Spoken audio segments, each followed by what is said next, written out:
Today, we're exploring a verse from Matthew's Gospel that's both well-known and often misunderstood.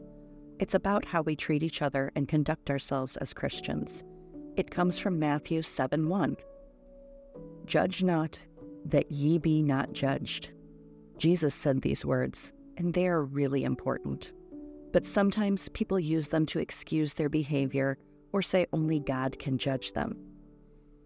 But that's not what Jesus meant. He wanted us to think about how we treat others and not jump to conclusions. He wanted us to understand what he was saying. You see, when we judge others, it's like we're setting ourselves up to be judged too. It's not about avoiding judgment altogether, though, but about being kind and loving to each other. Jesus wanted us to follow the golden rule.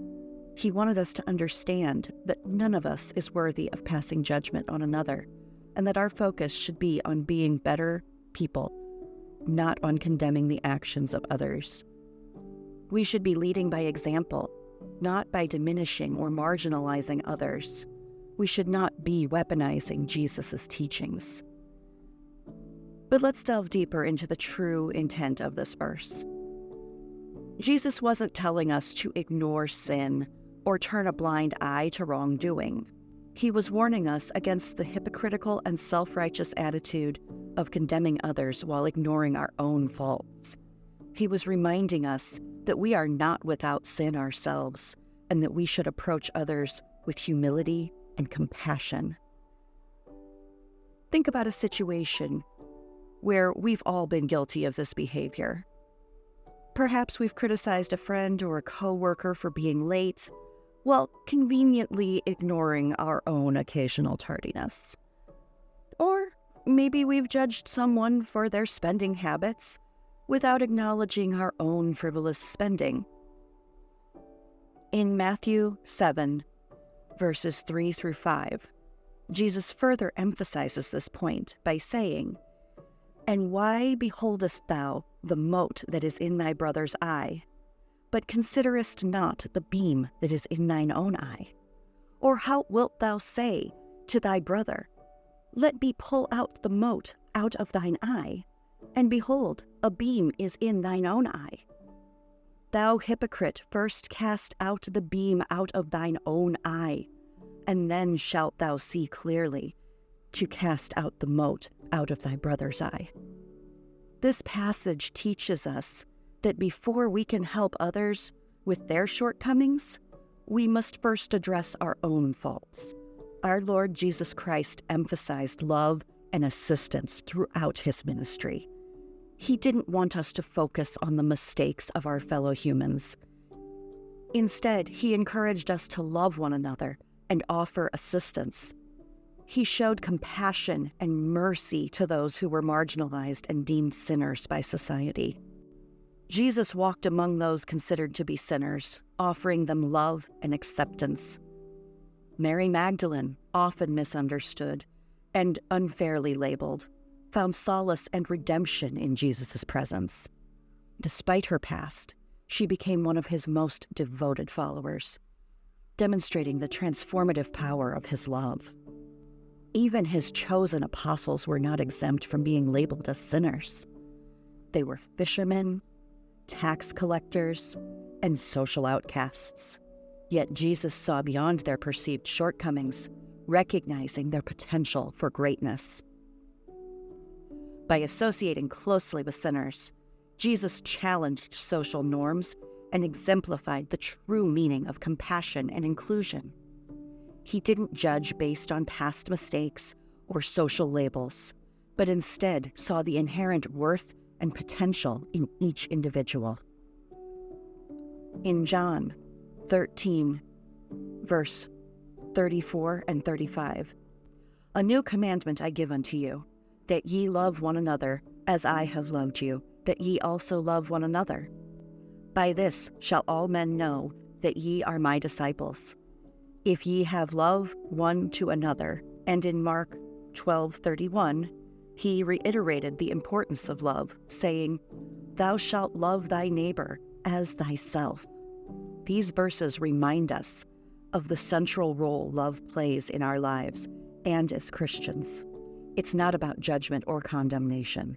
It's about showing compassion and extending a helping hand to those in need. In Romans 3:23, it's written, "For all have sinned and come short of the glory of God." This verse reminds us that every one of us falls short at times, and none of us are without fault. It serves as a humbling acknowledgement of our shared humanity and imperfections.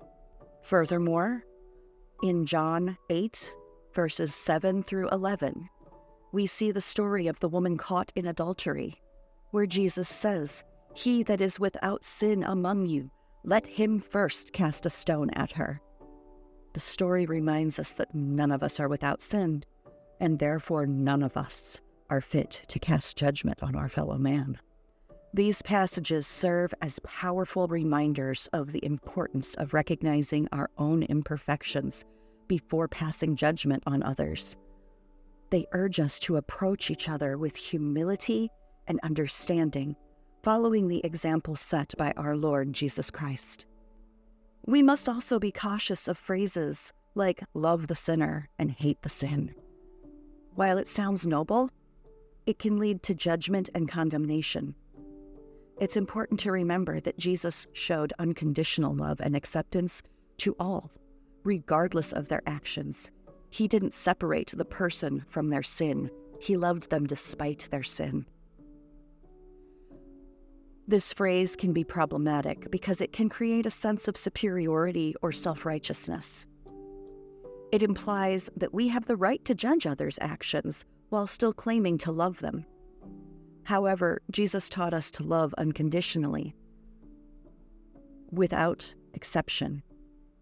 He didn't love people in spite of their sins. He loved them fully, embracing them with all their flaws and imperfections. Instead of focusing on condemning others for their sins, Jesus showed us the power of love and forgiveness. He taught us to extend grace and compassion to those who may have strayed from the path. As Christians, it is our duty to emulate his example and love others unconditionally, just as he loved us.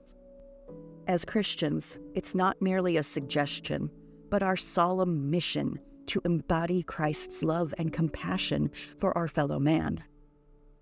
Let us commit ourselves to this mission wholeheartedly, striving to emulate the example set forth by our Lord Jesus Christ. May we be known not by our judgment, but by our love. Let us be quick to show mercy and slow to judge, just as our Lord Jesus Christ has shown mercy to us. In John 13, verses 34 and 35, Jesus said, "A new commandment I give unto you, that ye love one another as I have loved you, that ye also love one another. By this shall all men know that ye are my disciples, and if ye love one to another. Let us heed these words and make love the hallmark of our faith, as Christ intended." Let us remember that our mission as Christians is to embody Christ's love and compassion in all that we do. Let us strive to be beacons of light in a world often shrouded in darkness, offering hope, forgiveness, and acceptance to all those we encounter. And may we also always remember the words of our Lord Jesus Christ: love one another.